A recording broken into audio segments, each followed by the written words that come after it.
الحمد لله رب العالمين، والصلاة والسلام على خير خلق الله محمد وعلى آله وأصحابه الكرام وتابعيهم بإحسان إلى يوم الدين. ربنا أرنا الحق حقا وارزقنا اتباعه، وأرنا الباطل باطلا وارزقنا اجتنابه. ربنا آتنا في الدنيا حسنة وفي الآخرة حسنة وقنا عذاب النار.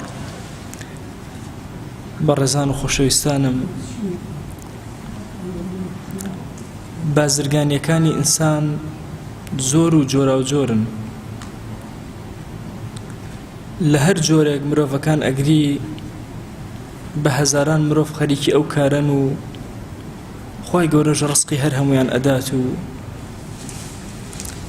هەمووشیان بەکاری خۆیان ڕازین. لە سەناعەتە سیر کە هەر جۆرە سەنعەتێک بگری بە هەزاران کەس کاری تێ ئەکات و هەر کەسشیان بەکاری خۆی ڕازی و ئیشی خۆی جێبەجێ ئەکات. هەر جۆرێک لە جۆرەکانی ناو بازار و کەسابەتی ناو بازار بگری هەزاران کەس پەلامار ئەدا لە جیهانە. ئەگەر بمانەوێ جۆرەکانی بازرگانی بژمێرین، مانوو ئەبین و پێمان ناژمێر. بەڵام ئەکرێت لە یەک وشە بازرگانی کۆ بکرێتەوە، ئەویش بریتێ لە قازانج. مرۆڤ لە هەر شتێکە کە قازانج ئەکات پێی ئەوترێ بازرگانی، ئیتر قازانجەکە کەم بێ یا زۆر. ئەگەر ئێمە ئیماندار چۆن سەیری ناو بازار و بازرگانی ئەکەین، ئاواش سەیری عەبدایەتیەکان بکەین، بەخوا چەند ژمارەی بازرگانیەکان زۆرە، ئاوا ژمارەی عەبدایەتیەکانی زۆرە. ئیبن تەیمیە ڕەحمەتی خوای لێبێ لە پێناسەی عیبادەتە ئەفەرمێ كل ما يحبه الله، هەرچی خوا پێی خۆش بێ ئەکاتە عیبادەت کە ئینسانی ئیماندار جێبەجێ ئەکە. ئەمەی کە ئینسانی ئیماندار جێبەجێ ئەکە لەو ئەچێ کەسێک هەبێ تەئلیفی کتێب بکە و کتێب دابنێ، کەسێکی تر هەبێ بخوێنێتەوە، کەسێکی تر هەبێ حەزی بە جۆرێک لە جۆرەکانی ذیکر بێ، کەسێک سەدەقە و بەخشش ئەکا، کەسێک نوێژ ئەکات، کەسێک بانگ ئەڵێت، کەسێک خزمەتکاری مزگەوت ئەکا، کەسێک دەست بەسەر هەتیوانە ئەهێنێ، کەسێک ڕێز لە گەورەکان ئەگرێ، کەسێک زەردەخەنەیەک بەرامبەر بە موسڵمانێک ئەکات، کەسێکی تر لەگەڵ دایک و باوکیە چاکەکاری ئەکا، باوکێک ماندوو ئەبێ لە بازاڕا و کەسابەتی ئەکا بۆ مناڵەکانی، ئافرەتێک لە ماڵەوە خەریکی خواردنێکە و جێبەجێ ئەکا. هەموو ئەمانە پیان ئەوترێ عیبادەت. كل ما يحبه الله، ئەوەی کە خوا جەل جەلالوهو پێی خۆشە، هەر هەمووی، چ ئەوانەی کە واجبن لەسەر ئینسان، چ ئەوانەی کە سنەتن لەسەر ئینسان، چ ئەوانەی کە مباحن لە حیاتی ئینسانی ئیماندارە، هەموویان بە عەبدایەتی و بە سەدەقە بۆ ئینسانی ئیماندار ئەژمارەکرێن. ئەگەر پرسیارێ بکەم بڵێم کاکە وشەی عەبدایەتیم بۆ کورت کەرەوە، جۆری تاعەتەکان نەشاطاتی دینیم بۆ بچوو کەرەوە، چۆن لە بازرگانیەکە تۆ وتت قازانج ئیتر ئەوە هەموو شتێکە، لێرە بزانین ئەم شتانە بۆچی ئەکەی. جاری وایە کەسێکی ئیماندار ئەبینی چۆن بازرگانێکی برسی لە بازاڕە بە هەموو شێوازێ پەلامار ئەدا، ئەوێ کارکە، کارەکەی گەورەترکە. کەسێکی ئیمانداریش بە هەمان شێواز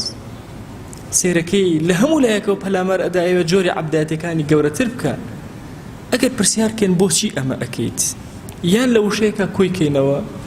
ئەڵێن ئەمە هەر هەمووی تەنها لە پێناوی ئەوایە کە چێژی لیقای خوا، چێژی مناجاتی خوا وەرگرین. سبحان الله، چێژی مناجاتی خوا ئینسان ڕائەکێشێ ئەیکاتە بازرگانێکی برسی. واللهی ئەگەر چێژێ لە دوعایە وەرگرت مانوو نابێ ئەوەنە دوعا ئەکەیت، چکە چێژی لێ وەرەگرت. ئەگەر چێژێ وەرگرت لە ذیکری لا ئیلاهە ئیلا الله، ئەگەر ملیۆنە جار وتبێتێ لا ئیلاهە ئیلا الله هێشتا تێر ناخۆی. ئەگەر چێژ وەربگری لە شەو نوێژ، بەخوا هەتا بەیانی سەرێ لە سوجدا بێ هێشتا تێراو نەبوویت، بۆیە ئەم چێژە زۆر گرنگە ئێمە ئیماندار بە دوایە ئەگەڕێن هەندێک جار لە دەستی ئەدەین نوێژەکەین چێژەکە نییە ڕۆژ و ئەگرین چێژەکەمان نیە ئەنووسین ئەڵێن هەوڵ ئەدەین ئەو چێژ و لەزەت و هەستکردن بە قوربی خوا جەل جەلالوهو زۆر کەم ئەبێتەوە تیامانە هۆکارەکەی چییە؟ هۆکاری نەمانی چێژی ئینسانی ئیماندار لە عەبدایەتیەکانی بریتێ لە گوناه کە گوناهت کرد چێژەکان لەدەست ئەدەی ئەو ڕۆحیەتە بەهێزت نامێنە کە لەگەڵ خوایە جەل جەلالوهو تێکەڵە لە گەرمەی تاعەتە گوناهەکانیەتەوە یاد بۆیە چێژی گوناهەکان لەگەڵ چێژی لەزەتی مناجاتی خوا دائیمە لە جەنگێکی گەوران لەکوێ کەوتە ناو چێژی گوناهەوە چێژی مناجاتی خوا لەدەست ئێمە چی بکەین لەم زەمانەی فیتنە کە بتوانین چێژەکان لەدەست نەدەین لە عیبادەتەکانمان بزانین چی بکەین بزانین چۆن خۆمان لە خۆ نزیکتر ئەکەینەوە چۆن هەست بەم لەزەتانە ئەکەین کە لە بەردەم ڕەب العالەمینە وەری هەن بگرین ئێمە پێویستمان بەو هۆکارانەیە کە ڕامان بگرێت لە گوناه چونکە ئەگەر ڕاوەستین لە گوناه دەستمان هەڵگرت لە گوناه بە دڵنیایە و چێژ لە تاعاتمانە دروست ئەبێ ئەو کاتە هەموو نەشاتە دینیەکان کە جێبەجێیان ئەکەین لە ژیانی خۆمانە لە هەر هەموویانە چێژ وەرەگرین و ئیسفادە ئەکەین هۆکارەکان زۆر زۆرن ابن القیم ڕەزا و ڕەحمەتی خوای لێبێ لە ئەضرار المعاصیە ناملکێکی بچووکە دەیان قاعدە و هۆکاری هێناوە کە ئینسان والی ئەکە لە گوناهە بگەڕێتەوە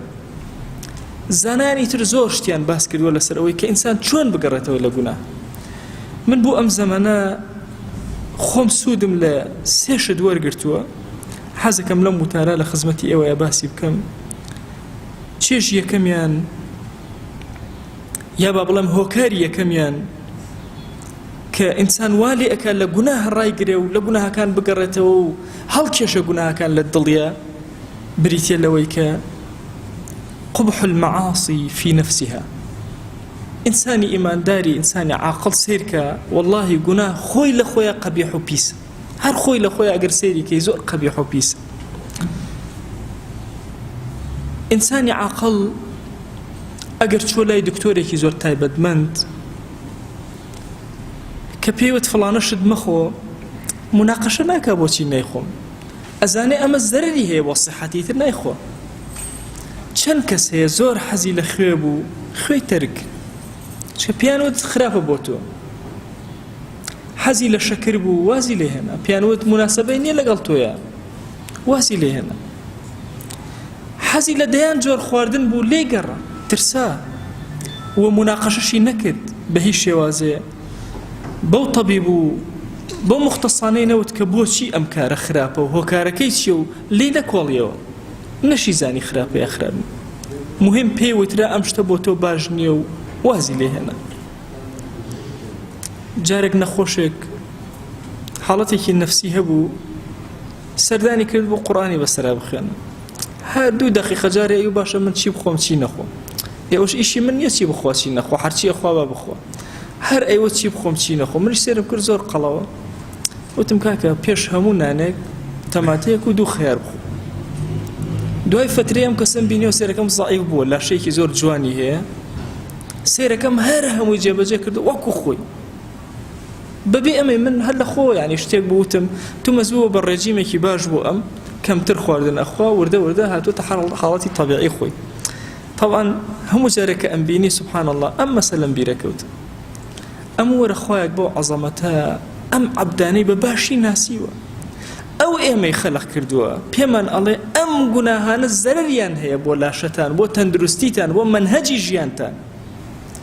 ئێمە سبحان الله تەجاوزەکەین لە حەقی خۆیە ناوەستینەوە منێک لە خۆ بەم کابرایان وتم ئەمانە بخۆ سبحان الله دەستی کردو بە خواردنی ئەوانە لە پێش خواردنەکانەوە بوو بە ڕێجیم بووی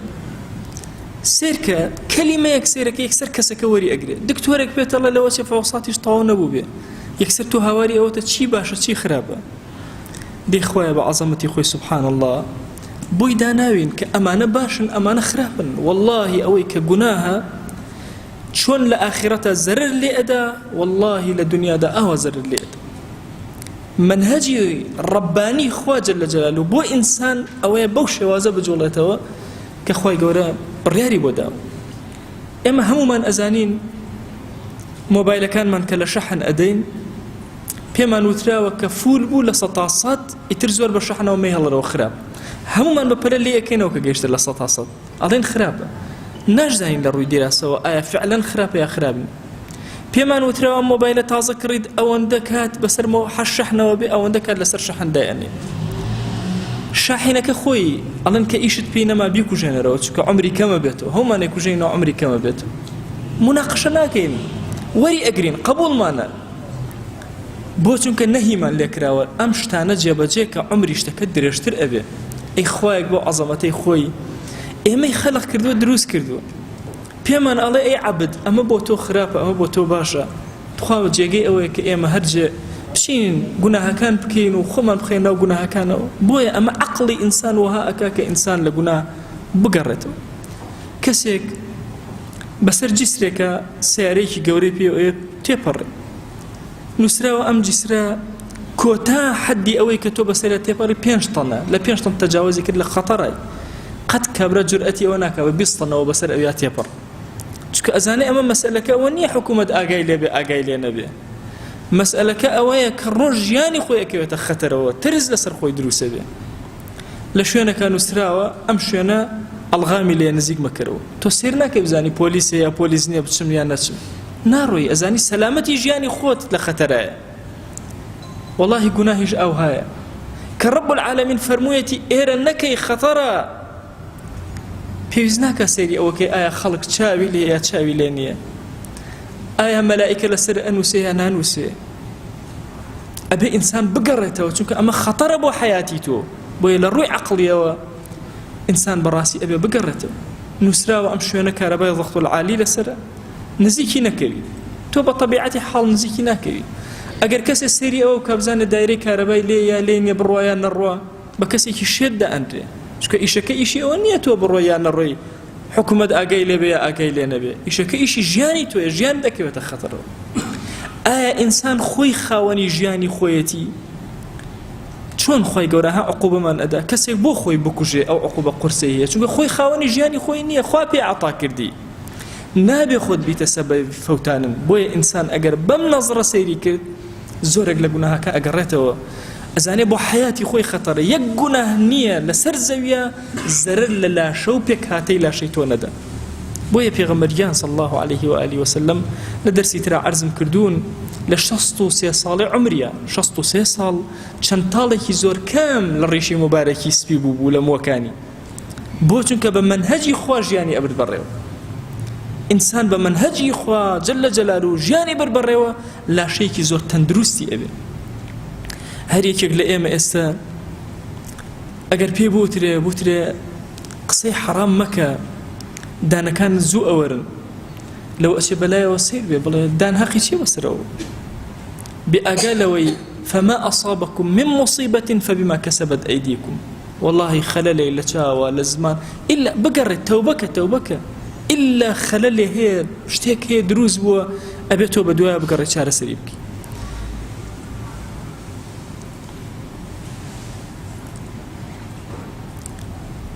ئەفەرمێ ئەگەر هیچ عقوبەیەکت وەرنەگرت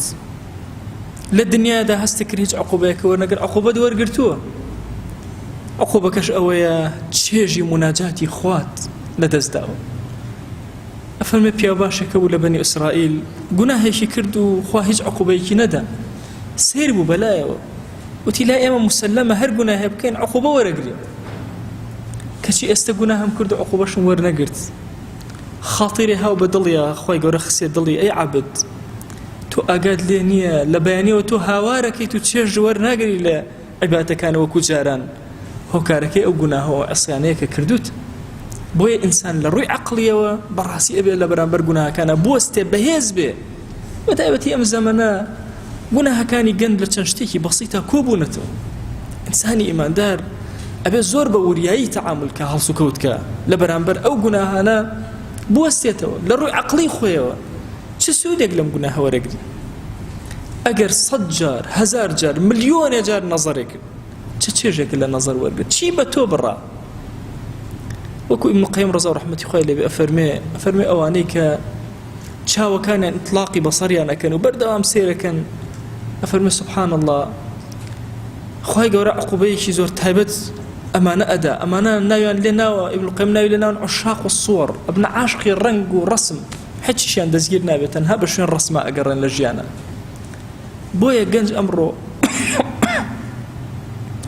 بەشێکی زۆر لە گوناهەکانی بریتێ لە شەهەوات ئەکرێ بەم نەزەریە عەقڵیە بیرکاتەوە خۆی ڕاگرێ لە بەرامبەریان یەک دووهەم دانە لەوانەی کە ئینسان ڕائەگرێ لە بەرامبەر گوناهەکان و چێژەکانی لەدەست نادا شەرمکردنە لە خوا جەل جەلالوه عەطفی خۆی لە بەرامبەر خوایە بێ زۆر بەهێزکە باشە خوایەک جەل جەلالوه ئەم هەموو نەعمەتەی داوە بە من باش ئەکرێ من عەسیان کەم لە بەردەم ئاو شەرمی لێ نەکەم استحيوا من الله حق الحياء پیغمبر صلى الله عليه وآله وسلم فرموي شرم كان لخوا بالطواوي شرم كردنو ما في شرمك بدن وتيان يا رسول الله صلى الله عليه وآله وسلم شون ما فكي بدين فرموي أن تحفظ الرأس وما وعى سرتو أويك بيك هاتي سرتو تيجيشني سرت بي بارزة والبطن وما حوى سكتو أويك أتيت الناوي هرها وبي بارزة أويل ناوية وأن تذكر الموت والبلا وهروها دائما بيركرا ولا مردن أو رجيك واتو نامني أبورتكي بيركرا ولو ساتا ما في حياة كان إخوات جل جلاله داو بوي إنسان إيمان دار كاتك واقتراب أيو نزيك بيحتو ولا قناهك براسي أبي بوستي لبران برات شكا شرم كان لرب العالمين كأمهم نعمتي بتو داو تو لبران بريا قناهك هەندێک جار گەنجێکی جوان ئەبینم سێرەکەم جگەرە ئەخوا کە باوکی ئەبینە کەسێک ئەبینە ئیشارەتەوە شەرمەکە لەوەی کە باوکی بزانێ شەرمەکە لەوەی کە خزمەکەی بزانێ شەرمەکە لەوەی سەرۆکی عەشیرەتەکەی بزانێ شەرمەکە لەوەی دراوسەکەی کە بە ئینسانێکی بەڕێز لەم تێگەیشتۆ بزانێ کە جگەرە ئەخوا ئیشارەتەوە ئەی باشە ئێمە چۆن شەرم لە ڕەب العالەمین نەکەین کاتێک کە بەسەر گوناهێکەوە ئەمان بینێ چۆن ئەبێ لە گوناهەکە بگەڕێنە دووەوە چۆن ئەم کەسە جگەرەکەی فڕێ ئەدا و خۆی گێلەکە ئەبێ ئێمە بەو شێوازە بکەین لەگەڵ گوناهە شەرم بکەین لە ڕەب العالەمین و بگەڕێنەوە سێهەم دانە کە ئینسان ئەگەڕێنێتەوە ئەوەیە کە ئینسان ئەبێ بزانێ نعمەتەکانی خوا بەهۆی گوناهەوە لەدەست ئەدێن هەموو نعمەتەکانی خوا ئەوەندە نعمەت زۆرە لە ئین تەعودوا نعمەت الله لا تحصوها بەخوا نعمەتەکانی خوا لە ژمارە نایەن بەسەرمانەوە دەی ئەم هەموو نعمەتەی خوا دەنکە دەنکە بەهۆی گوناهەوە ئێمە لە دەستیان ئەدەین والمعاصي تزيل النعم معاصيكان نعمتكان بسرمانەوە ناهێڵن إذا كنت في نعمة فرعها فإن المعاصي تزيل النعم ئەگەر هاتو تۆ لەناو نعمەتێکا بووی پارێزگاری لێ بکە چونکە گوناهەکان عسیانەکان وردە وردە نعمەتەکان هەڵ ئەوەرێنن زانایان فەرموویانە ئەگەر هاتو نعمەتی خوات بەسەرەوە بوو پارێزگاریان لێ بکە نەکەی بە گوناه بیان فەوتێنی ئەگەر فەوتان تەوبەی زۆر کە هەتاوەکو نعمەتەکانە بۆ ئەگەڕێنەوە والله تەوبەکردن نعمەتەکانە بۆ ئەهێنێتەوە چ نعمەتی مادی چ نعمەتی معنەوی ئینسان ئێمە ئیماندار ئەمڕۆ لە عالەمی ئیسلامی ئەزانن لە چ گرفت و قەیران و مەشاکیلێکی گەورە ئەندەلوسمان بۆ لە دەستدا ئیسپانیامان بۆ لە دەستدا کاتێ مسلمانان فتحی ئەندەلوسیان کرد ئەوەندە بەهێز بوون عەبدوڕەحمانی کوڕی سەخر کاتێکەوە جاریەیەکیان پێشکەش کرد جاریەکە بۆ بەیانی دەستی کرد بە گریان پێیوت ئەم شەو بۆ لات لە من نەکردەوە پێیوت وەڵڵاهی هەتا بڵێ تۆ جوانی حەزم ئەکرد پڕ بەدڵ بەڵام هەمێ ئومەتەکەم لە سنگما ئەوەندە گەورە بوو هەستم ئەکرد ئەگەر بێم نزیکی تۆ کەمەوە خیانەت لە ئومەتەکەم ئەکەم ئەوەندە ئەرکێکی گەورە لەسەر شانمە دەی لەم کاتەیە خوا فەتحی ئەندەلوسی کرد لەسەر دەستی ئەم پیاوە 800 ساڵ حکمی ئیسلامی و خلافەتی ئیسلامی تیا بوو دەی کاتێکەوە کۆمەڵێ وەچەی ئەم پیاوە کۆمەڵێ ئافرەت و جاریان هێنا بوو هەم ئیشە ڕەقس و سەمایانە کرد لە بەردەمیانە خۆی گەورە ئەندەلوسی لێ سەندینەوە بچووکی کردینەوە یەک شیعاری ئیسلامیشی تیان نەما خەڵکی مسلمانیشی تیان نەما دەنگێک هەموو مسلمانە سوتێنران لەوێ عقوبە دران خۆی گەورە عقوبەکەی تەعمیم کرد بەسەر هەمومانە دەی ئێمەش هەموو ئەو نعمەتانەی کە هەمانە بەخوا تاک تاک لە دەستی ئەدەین ئەگەر بێت و عسیان ڕب العالەمین کرد. ئەوە تەسەورەکەن سووریا نعمەتی ئەمن و ئەمانی نەبوو، ئێستا بۆچی ئەوەی لێ هاتوو؟ بۆ گوناهەکان ئەویان کرد کە بەو شێوازەی لێبێ، بۆ خەڵک لە هەموو جیهانەوە چوو بۆ سووریا بۆ کاری فەساد. شامی پیرۆز و بە شوێنی فەساد خوا چۆن عقوبەی نادا. عێراق بە هەمان شێواز، کوردستانی خۆمان بە هەمان شێواز. بۆ ئێوە تەسەورتان ئەو هەیە ئەم هەموو ئیعلام و کەناڵ و ڕاگەیاند و ئەم هەموو فەساد و خراپەکارە بێ عقوبەیە؟ وەڵڵاهی خوا عقوبەمان نەدا. بۆ ئەم گرانی و نەهامەتیە، بۆ ئەم سەر لێ تێکچوونەی حکوومەتی هەرێم کە نازانێت چی ئەکا، ڕۆژە نەوتە فرۆشێ و ڕۆژە نازانێت چی لێ ئەکا، پارەکەشی نازانێت بەکوێ ئەڕوا، وەزانە عقوبەی خوا نییە. بۆ کە مەعاشە بڕێ عقوبەی خوا نییە جەلە جەلالوو. بۆیە بەڕاستی نعمەتەکانی خوا جەلە جەلالوو زۆر و زەبەندن بەسەرمانەوە، بەهۆی گوناهەکانەوە تاک تاک نعمەتەکان لە دەست ئەدەین نامێنن. خۆ ئەگەر نعمەتەکانیشمان نعمەتی متمانە بە نەفسی خۆت لە دەست ئەدەی. ئەگەر بچی بۆ سەفەرێک و ڕەفیقێکی زۆر خۆشەویستت پێت بڵێ سەعاتێکم بۆ بکڕە لەم سەفرە لە فڵانە شوێن، تۆش ڕۆشتی لە بیرت چوو هاتیتەوە، ڕەفیقەکەت هات سەعاتەکەت بۆ کڕیم، تۆش لە نێوان دووخ ئیختیارە، یان ئەوە تا دڵی ئەو ڕازی ئەەکەیت و نەفسی خۆت وێرانەکەی، یا دڵی ئەو ئەشکێت و نەفسی خۆت بەرز ڕائەگری، یان ئەوە تا ئەڵەی چەند جارێک چوون بۆ دوکانەکە و دوکانەکە نەبوو نەمتوانی بۆت بکڕم، درۆیەکت کرد، کەسەکە ڕازی بوو و کەسیش نەیەتوانێ ئەم درۆیە کەشف بکە، ئەم گوناهە کەشف نەبوو، بەڵام تۆ خۆت لە ناخەوە شکای ڕووخای، هەستە بە بچووکی کرد، هەستە بەوە کرد درۆت کرد، لە ئینسانەتی خۆتێک کەم کردەوە. بەڵام ئەگەر بە دۆستەکەت وت ئاه عەزیزم وەڵڵاهی لە بیرم چوو، ئەگەر چیز تۆ زۆر خۆشم ویست بووی، بەڵام وەما ئەنسانیه ئیلا الشەیطان و ئەن ئەذکوڕە، لە بیرم چوو شەیطان لە بیری بردمەوە. لەوە ئەچێ هاوڵەکەت عادز ببێ و پێت بڵێ من قەدرم ئەوەندە نەبوو کە بیرت کەوێتەوە، بەڵام دڵنیا بە لەوە لە ناخی خۆتان نەشکای. بۆیە ئینسان هەندێک جار بەهۆی گوناهەوە میزەی ئینسانیەتی خۆی پێکەم ئەبێتەوە، ثقە متمانەی بە نەفسی خۆی پێکەم ئەبێت. چیە بە هەموو عالەم متمانە بە تۆکە کە خۆت متمانەت بە خۆت نەبوو چی؟ هەموو خەڵک ڕێز لە تۆ بگرێت کە تۆ خۆت ڕێز لای خۆت نەبوو چی؟ بە هەموو عالەم بێڕێزی بەرامبەرت کە ئەگەر تۆ خۆت بەڕێز بووی لە ناخی خۆتە، خۆت متمانەت بە خۆت هەبوو چەند گەورێ، هەموو ئەم عالەمە کۆ بێتەوە بە تۆ بڵێ خراپ، کە تۆ هەستت کرد بەینی تۆ خوا زۆر ساغە، لە چی ئەترسی؟ غەم بە چی ئەخۆی؟ قەت مەهێڵە لە بەردەم نەفسی خۆتا بکەوی بەهۆی گوناهەوە. واتە سێ خاڵ ئێمە لە گوناهەکان ئەگێڕێتەوە. یەکەم بزانە کە گوناه خۆی لە خۆیان خراپە و ماڵکاولی ئەهێنێت. دوو شەرم کە لە ڕب العالەمین بۆ ئەو ڕۆژەی کە بە حوزوری ئەگەیتەوە و چاوەڕوانی ئەو ئەکێ ڕەحمەت و بەزەی خۆی بەسەر تا بارێنێ. سێ نعمەتەکانی خوا جەلە جەلالوهو بەسەر خۆتەوە بەهۆی گوناهەوە لە دەست مەدە. خوای گیان داوا لێ ئەکەین بە ناوی جوانە بە صیفەتی بەرزە بە ئیسمی عەظەمت. خوای گیان چێش بخەرە ناو تاعەت و عیبادەتمانەوە، لە گوناهەکانمان ببوورە. خوای گیان لە نێوان ئێمە و گوناهەکانە دیوارێکی قایم دروستکە یا ئەکرەم الئەکرەمین. خوای گیان ئێمە گوناهی زۆرمان کردووە، پەروەردگارە بەخوا شەرمەکەین لە دوعاکانە، چاومان بەرزکەینەوە بۆ لای تۆ. یا ئیلاهی هانامان بە گەورەی تۆ هێناوە عەفومان کە، تۆ عەفوکاری و عەفوت پێ خۆشە. خوای گیان عەفو بەسەرمانە ببارێنە، لێمان خۆش بە یا ئەکرەم الئەکرەمین، بەزەی بەسەرمانە ببارێنە یا ئەکرەم الئەکرەمین. یا ڕەبی خوایە لە گوناهی دایک و باوکمان ببوورە، لە گوناهی برا و خوشەکانمان ببوورە، لە گوناهی هاوسەر و مناڵەکانمان ببوورە. پەروەردگارە داوا لێ ئەکەین بە ناوی جوانە بە صیفەتی بەرزە بە ئیسمی عەظەمت لە گوناهی مامۆسا و قوتابیمان ببوورە. پەروەردگارە لە گوناهی هەر کەسێ مافێکی بەسەرمانە لە گوناهی ببوورە، لە گوناهی دراوسەکانمان ببوورە، لە گوناهی هاوشاریەکانمان ببوورە. پەروەردگارە داوا لێ ئەکەین زوڵممان لە هەر کەسێ کردو لە گوناهی ببوورە، هەر کەس زوڵمی لێ کردوین لە گوناهی ببوورە یا ئەکرەم الئەکرەمین. یا ڕەبی خۆیە داوا لێ ئەکەین بە ناوی جوانە بە صیفەتی بەرزە بە ئیسمی عەظەمت کەڕەم و ڕەحمەتی خۆت بەسەرمانە ببارێنە.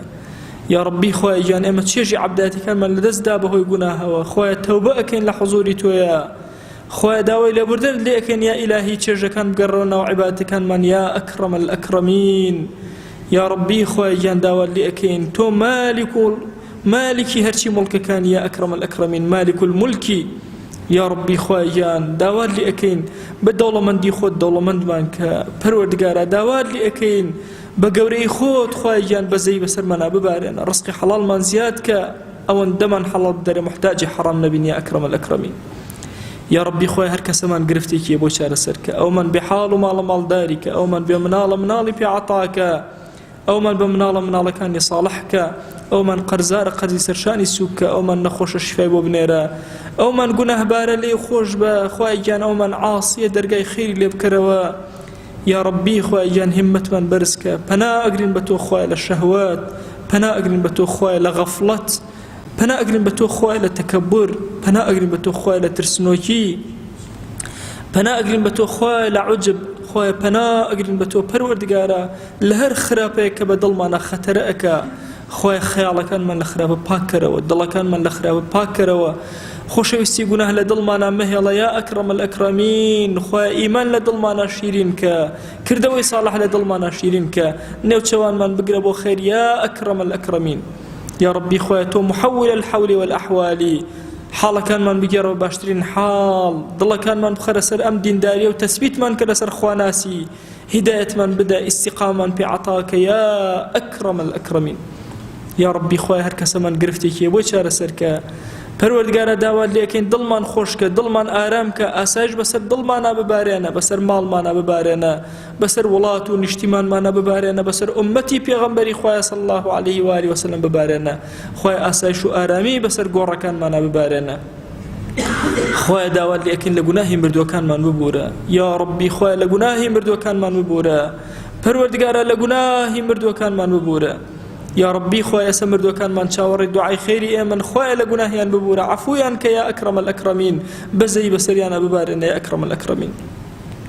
خوای گیان ئێستا مردووانێکی زۆر هەن لە ئومەتی پێغەمبەریان صلی الله علیه و آله وسلم لە صالحینی ئەم ئومەتە یا رب العالمین هەمویان چاوەڕێی دوعایەکی ئێمن و کەڕەمێکی ئێمن پەروەردگارە لێرەوە دەستی زەلیلی بۆ تۆ بەرزەکەینەوە لە گوناهی هەمویان ببورە سەرفرازیان کە هێمنی بەسەر گۆڕەکانیانە ببارێنە یا ئەکرەم الئەکرەمین خوای گیان سڵاوی ئەم مەجلیسە ئێمە بگەیەنە پێغەمبەری خوا صلی الله علیه و آله وسلم یەک ناومان لە خزمەتیا بێنە یا ئەکرەم الئەکرەمین سەڵاوات بە دیداری و خۆشەویستەمان بەرزەکەینەوە وەکو بارانی بەهار بەسەریا ببارێنە یا ئەکرەم الئەکرەمین یا ربی خوایە خۆتە زانی زمانی ئێمە کولە لە دوعایە نازانین چۆن دوعا بکەین یا ئەکرەم الئەکرەمین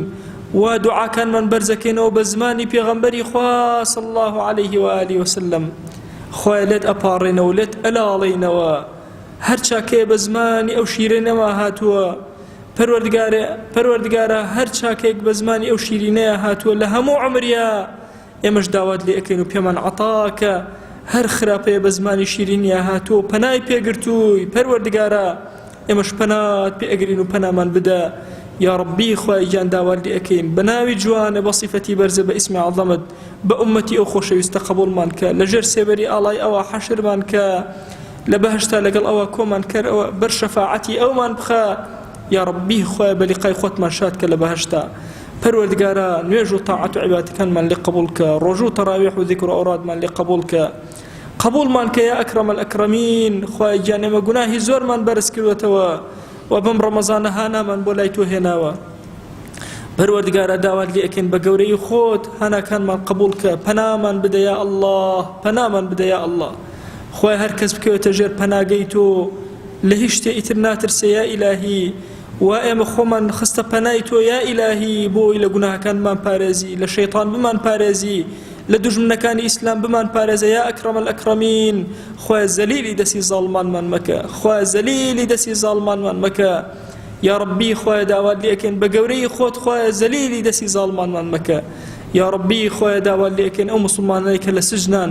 هانایەکیان نییە ئیلا تۆ نەبی خوای بە هانایانە وەرە و ڕزگاریان کە یا ربی پەروەردگارە ئەو ئیماندارانەی لە ناڕەحەتیان لەسەر تاسەری جیهانە هانایەکیان نییە تۆ نەبی خواییان بە هانایانە وەرە پەروەردگارە موسڵمان پارێزە لە دەستی کافران و بێدینان پەروەردگارە شارەکانی کوردستان پارێزە لە دەستی بێدینان خوایە دەستی یەهود و نەسارە لە وڵاتی ئێمە ببڕە خوایە دەستی مەجووس لە وڵاتی ئێمە ببڕە خوایە دەستی ئەحزاب لە وڵاتی ئێمە ببڕە يا ربي خوای جان داوا لێ ئەکەین محنەتی زۆرمان بینی یا ئیلاهی داوا لێ ئەکەین خوای جان هیدایەتمان جێگەی هیدایەت نییە لە کۆڵ ئەم میلەتەی بخەرەوە یا ئەکرەم الئەکرەمین يا ربي خوای داوا لێ ئەکەین بناوي جوانت بصفتي برز باسم عظمت كرمي خذ بسرمان أبارنا وأم دعانا من قبولك خواه دعاء كان من قبولك خواه دعاء كان من قبولك خواه داوا ليكن بقوري خذ دعاء كان من قبولك يا أكرم الأكرمين آمين آمين والحمد